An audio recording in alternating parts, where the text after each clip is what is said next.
Good morning. Today I'm going to show you how to make a great cup of coffee, and what I'll be using is a couple things here. I'm going to be getting some water boiling in my carafe and fresh coffee beans, coffee grinder, and a pour over coffee maker. So those are the ingredients to making a great cup of coffee. So we're going to start and show you how to do it. Right, so there's our ingredients. So what I do first, I like to do this by hand. It's just kind of my morning ritual, and it's kind of cool. So I start out by just getting the water boiling. And then after the water's boiling, what I want to do is take my hand coffee grinder. Now I actually have an electric grinder too, but I like the hand grinder. I like it for a couple of reasons. One is it gives a more uniform ground when I'm cranking it. I like the amount of time it takes. It actually takes a little longer, but it's kind of a reflective time. It makes me feel like I'm creating something. It doesn't make as much noise, and it's not as messy. So I really like this little hand grinder. And we got some nice, good quality fresh coffee beans going. But anyway, so I take my coffee grinder here. It opens up this way, and this is where we put the beans in. So I've been experimenting with the ground consistency. You can control the ground. There's a little dial in here that you can control the grind consistency, and also the amount of beans that I put in. So I found that for this pour coffee maker, I find 4 of these is good. So it basically gets it almost up to the top of this, so I can't really put too many more in there, but you can see it's pretty much right at the top of where the grinder is. So then we just put our cover back on. Our water is starting to boil, and I'm going to start grinding. And about the time I'm done grinding, it takes a couple minutes, and I can even switch hands. So I get my exercise for the day.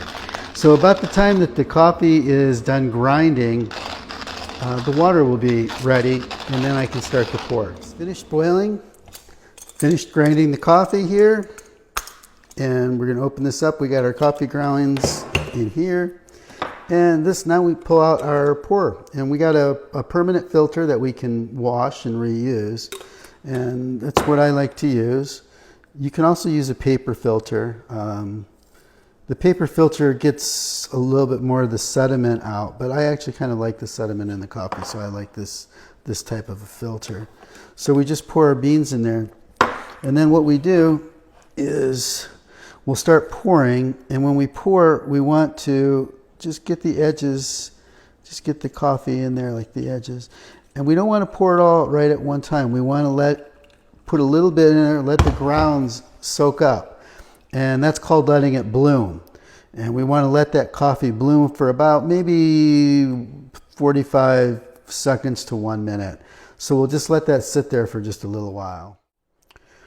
Okay, now that the coffee is bloomed, what we're going to do is continue to pour very slowly. I'm going a little too fast, but we want to pour in a circular motion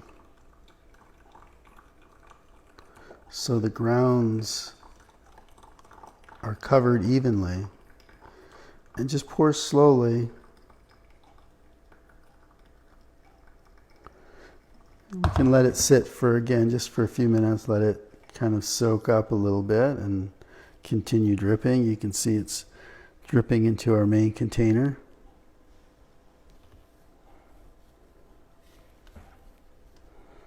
And we'll continue pouring a little bit from the sides, just like that.